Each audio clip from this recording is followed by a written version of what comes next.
Hello students, आज की class में हम लोग इंटरेस्ट ऑन ड्राइंग्स के आगे के कंसेप्ट्स को जानेंगे। इससे लास्ट क्लास में मैंने आप लोगों को सिखाया था कि जब आप फिक्स अमाउंट विड्रॉ कर रहे हो हर महीने, तो उसमें आपको कितना एवरेज पीरियड कंसिडर करना होता है। एवरेज पीरियड क्या है? एवरेज पीरियड है आपका, average period is equal to time left after first drawing plus time left after last drawing divided by 2, दोनों का सम करके 2 से डिवाइड करना था। तो जब आप बिगनिंग में विड्रॉ कर रहे हो, देखो आपके साल में 12 महीने होते हैं, अप्रैल मई जून जुलाई अगस्त सितंबर अक्टूबर नवंबर दिसंबर जनवरी फरवरी मार्च, ये 12 महीने होते हैं। अब इन 12 महीने में आप जो है अगर हर महीने की 1 तारीख को निकाल रहे हो, अगर 1 अप्रैल को आपने विड्रॉ किया है तो अप्रैल का पूरा महीना आपके पास रह गया। अप्रैल मई जून जुलाई अगस्त सितंबर अक्टूबर नवंबर दिसंबर जनवरी फरवरी मार्च, यानी कि पूरे 12 महीने। और आप आखिरी विड्रॉइंग कब करोगे? 1 मार्च को करोगे। 1 मार्च को अगर आपकी लास्ट ड्राइंग हो रही है तो यानी कि आपके पास मार्च का एक पूरा महीना रह गया। तो दोनों को ऐड करके 2 से डिवाइड करना है, आपको एवरेज पीरियड मिल गया अपना कितना? 6.5। क्लियर? अब जो इसी तरीके से आपका मिडल और एंड का कंसेप्ट था, आप यहाँ पे मंथ कैलकुलेट करोगे कि आपकी पहली ड्राइंग के बाद कितना टाइम पीरियड बचा है और लास्ट ड्राइंग के बाद कितना टाइम पीरियड बचा है। इसके साथ साथ मैंने आपको बोला था कि आपको ज़रूर नहीं है कि आप ये कैलकुलेशन कैसे करनी है वो याद रखें। आप ये भी याद रख सकते हो कि इन द बिगनिंग में जब आप फिक्स अमाउंट विड्रॉ कर रहे हो तो हम लोग 6.5 का एवरेज पीरियड लेते हैं, मिडल में 6 का और इन द एंड में 5.5 का। अब आगे चलते हैं और कंसेप्ट को समझते हैं। आज का कंसेप्ट जो है, जब आप फिक्स अमाउंट विड्रॉ कर रहे हो हर क्वार्टर में, देखिए साल में 12 महीने होते हैं जिनको आप 4 क्वार्टर में डिवाइड कर सकते हो। तो एक क्वार्टर जो है वो 3 महीने का होता है। समझ आया? एक क्वार्टर कितने का होगा? 3 महीने का होगा। तो फर्स्ट क्वार्टर में आपका अप्रैल मई जून, सेकंड क्वार्टर में आपका जुलाई अगस्त सितंबर और थर्ड क्वार्टर में आपका अक्टूबर नवंबर दिसंबर और फोर्थ क्वार्टर में आपका जनवरी फरवरी मार्च। इस तरीके से हम एक साल को 4 क्वार्टर्स में डिवाइड कर सकते हैं, जिसमें 3 महीने होते हैं। तो अब यहाँ पर भी वही हिसाब लगेगा कि जब आप हर क्वार्टर के बिगिनिंग में विड्रॉ कर रहे हो, जब आप हर क्वार्टर के बिगिनिंग में सेम अमाउंट विड्रॉ कर रहे हो तो फर्स्ट ड्राइंग के बाद कितना आपका टाइम पीरियड रह जाएगा, कैलकुलेट करके बताएं। अगर आपने फर्स्ट अप्रैल को विड्रॉ कर लिया है तो आपके पूरे 12 महीने रह जाएंगे, क्योंकि आप 1 तारीख को विड्रॉ कर रहे हो। इन द बिगिनिंग का मतलब 1 तारीख को आप विड्रॉ कर रहे हो, हर क्वार्टर की पहली तारीख को विड्रॉ कर रहे हो। तो अगर आपने पहली तारीख को विड्रॉ कर लिया तो कितने महीने रह गए आपके? पूरे 12 महीने रह गए। अच्छा, अब आप जब क्वार्टर में विड्रॉ कर रहे हो, क्वार्टर का मतलब है कि आप कितनी ड्राइंग करोगे? साल में सिर्फ 4। क्लियर हुआ? आप साल में सिर्फ 4 ड्राइंग कर सकते हो। या तो वो ड्राइंग आपकी पहली तारीख को हो सकती है in the beginning, in the middle, या तो आप जो बीच वाला महीना है उसकी 15 तारीख को विड्रॉ कर रहे हो, और इन द एंड में आप जो है लास्ट जो मंथ है एक क्वार्टर का, उसकी लास्ट डेट को आप विड्रॉ कर रहे हो। क्लियर? तो इस तरीके से आप ड्राइंग्स कर रहे हो। तो पहली ड्राइंग इन द बिगनिंग आपने 1 तारीख को निकाल लिया तो पूरे 12 महीने रह गए। लास्ट वाले में आप इस फोर्थ क्वार्टर की फर्स्ट डेट को निकाल रहे हो, यानी कि 1 जनवरी को आप विड्रॉ कर रहे हो अमाउंट, तो कितने महीने रह जाते हैं? ये 3 महीने रह गए प्लस 3 डिवाइडेड बाई 2, ये आ जाएगा आपका 15 को 2 से डिवाइड करोगे तो आपका कितना एवरेज पीरियड आपको कंसिडर करना है जब आप क्वार्टर के में निकाल रहे हो? 7.5 का। इन द मिडल में आपको किस तरीके से एवरेज पीरियड कैलकुलेट करना है? इन द मिडल का मतलब है, अब आपने पहली ड्राइंग कब करी है? 15 मई को। 15 मई को पहली ड्राइंग करी है, तब आप यहाँ पे हिसाब लगा के देख लीजिए आपके पास कितने महीने रह गए। ये कंप्लीट 9, ये 10वां महीना आपका, और जो मई का आपका आधा महीना रह गया, यानी कि 10.5 मंथ्स आपके यहाँ पे रह जाते हैं अपनी फ़र्स्ट ड्राइंग के बाद। ठीक है? फर्स्ट ड्राइंग जब आप करते हो तो उसके बाद आपके कितना टाइम पीरियड रह गया? 10.5 का। इतना मंथ आपके रह गए। और लास्ट ड्राइंग आप कब करोगे? 15 फ़रवरी को करोगे। 15 फ़रवरी को, क्योंकि अभी मैंने आपको बताया ना, मिडल का मतलब क्या है? बीच वाले महीने की बीच वाली तारीख, यानी कि 15 तारीख। अब 15 तारीख को विड्रॉ कर लिया तो ये महीना भी अब आपका कितना रह गया? 1.5 ये वाला महीना रह गया। इसके टाइम पीरियड, क्योंकि पूरा मार्च आपका रह गया और 15 दिन फरवरी के। ठीक है? हालांकि 28 या 29 दिन होते हैं फरवरी में, लेकिन हम इसको जो है आधा महीना कंसिडर करेंगे। डिवाइडेड बाय 2, तो 10.5 प्लस 1.5 कितना आ जाएगा आपका? 12/2। तो कितना एवरेज पीरियड है इसका?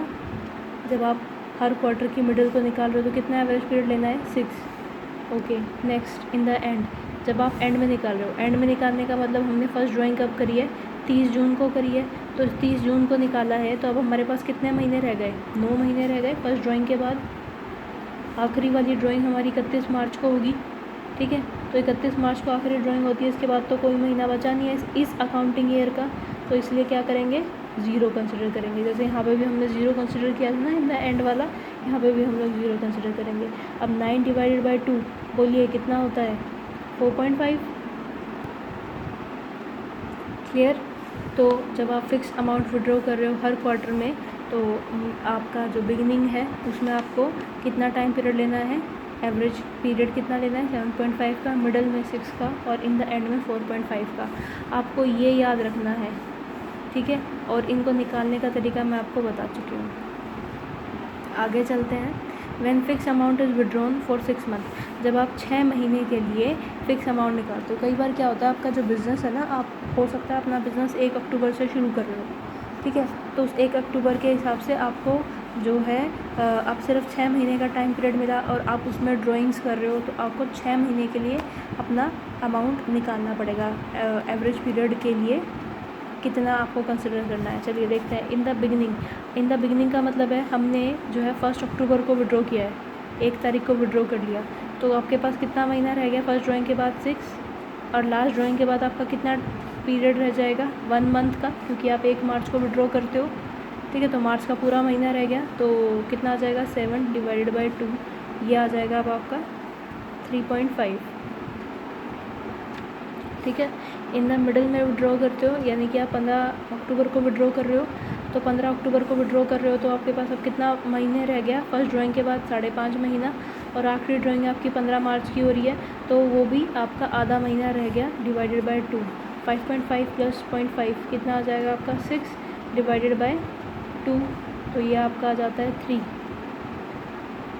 ठीक है। इन द एंड में क्या है? अब आपने अक्टूबर की आखिरी तारीख को निकाला, तो फर्स्ट ड्राइंग के बाद आपके कितने महीने रह गए? 5, और आखिरी ड्राइंग के बाद कितने महीने रह जाएंगे आपके? 0। आप 5 को 2 से डिवाइड करोगे तो कितना आ जाएगा अब आपका?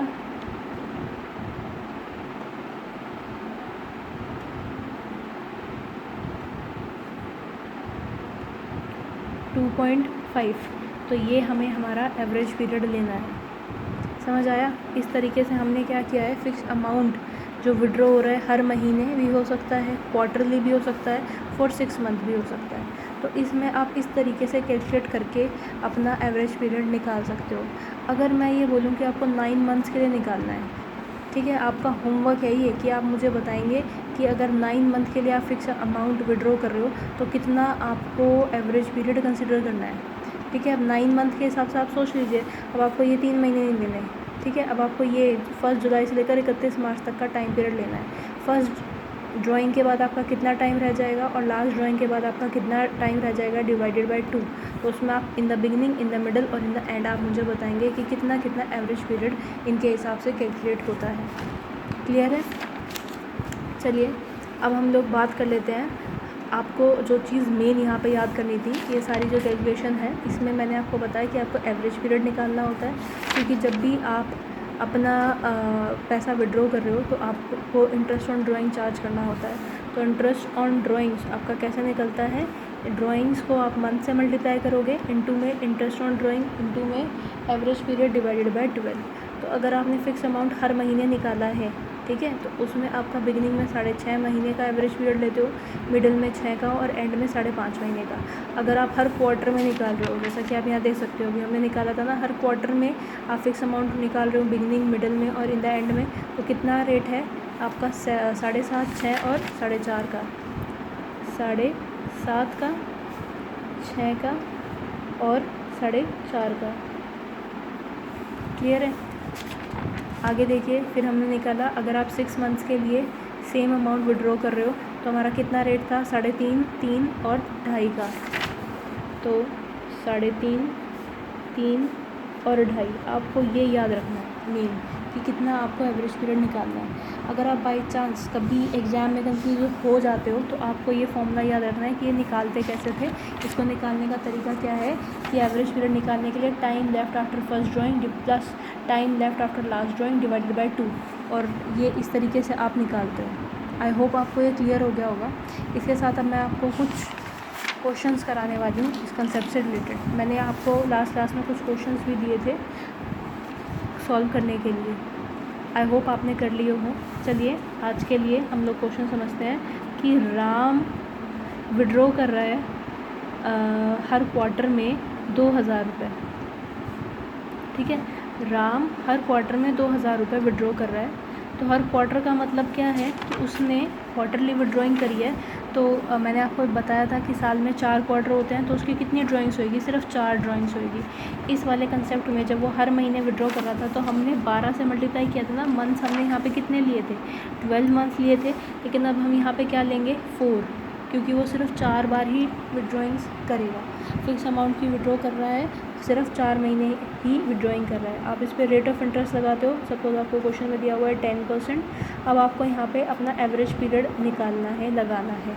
अगर वो बोलता है कि उसने बिगिनिंग में लिया है तो 7.5 का लगेगा, इन द मिडल में 6 का और इन द एंड में 4.5 का। तो अब क्वेश्चन में अगर इसने बोल दिया कि आपका 6 मिडल उसने हर क्वार्टर के मिडल में निकाला है, तो हम यहाँ पे रखेंगे 6। क्लियर है, आप उसको सॉल्व कर लोगे, आपको आपका आंसर मिल जाएगा। ठीक है, अब जैसे शाम उसने 6000 रुपये विड्रॉ करे हैं, हर क्वार्टर में विड्रॉ कर रहा है। तो क्वार्टर में आप किससे मल्टीप्लाई करोगे, 4 से। मंथ में आप 12 से मल्टीप्लाई कर रहे थे। जब आप मंथ का कंसेप्ट ले रहे हो तो आप किससे मल्टीप्लाई करते थे, 12 से। क्वार्टर के कंसेप्ट में आप कितने मंथ कंसिडर करोगे, 4। 6 मंथ के कंसेप्ट में आप 6 से मल्टीप्लाई करोगे, और 9 मंथ का कंसेप्ट में आप 9 से मल्टीप्लाई करोगे। इसमें सारे कंसेप्ट तो ठीक है, 6 में 6 आ गया, 9 में 9 आ गया, मंथ में 12 आ गया। लेकिन क्वार्टर में आपको याद रखना है, साल में 4 क्वार्टर होते हैं, और 4 क्वार्टर में आपको क्या करना पड़ेगा, उसको 4 से मल्टीप्लाई करना पड़ेगा। अगर आपको क्वार्टर का टाइम पीरियड दिया हुआ है, रेट ऑफ इंटरेस्ट 10%। ठीक है, अगर वो कह दे कि उसने इन द एंड में विड्रॉ किया है तो आप उस पर 4.5 divided by 12 average period consider करोगे, और अमाउंट विड्रॉ का आप इंटरेस्ट ऑन ड्राइंग कैलकुलेट करोगे। आप लोगों को ये अगर कंसेप्ट क्लियर हो गया है तो इसके बेसिस पे अब मैं आपको कुछ और क्वेश्चन एज एन असाइनमेंट देने वाली हूँ। और ये आपका फ़िक्स अमाउंट के क्वेश्चंस थे, जब आप फ़िक्स अमाउंट विड्रॉ कर रहे हो। कई बार क्वेश्चन आपके ऐसे भी आ सकते हैं कि जो प्रोप्राइटर है, जो पार्टनर है, वो अनइवन अमाउंट विड्रॉ कर रहा है। ठीक है, अभी हमने ये जो कंसेप्ट जाने हैं ये थे आपके जब उसने फ़िक्स अमाउंट बिजनेस में से विड्रॉ करे। लेकिन क्वेश्चन में आपको ये भी दे सकता है कि वो अनइवन अमाउंट विड्रॉ कर रहा है और अलग अलग डेट्स में विड्रॉ कर रहा है। तो उन कंसेप्ट को हम लोग नेक्स्ट वीडियो में करेंगे। तब तक आप इन कंसेप्ट को अच्छी तरीके से कर लीजिए, और अगर आपको कोई प्रॉब्लम है तो आप प्लीज़ मुझे कमेंट करके बताइए। Thank you, take care.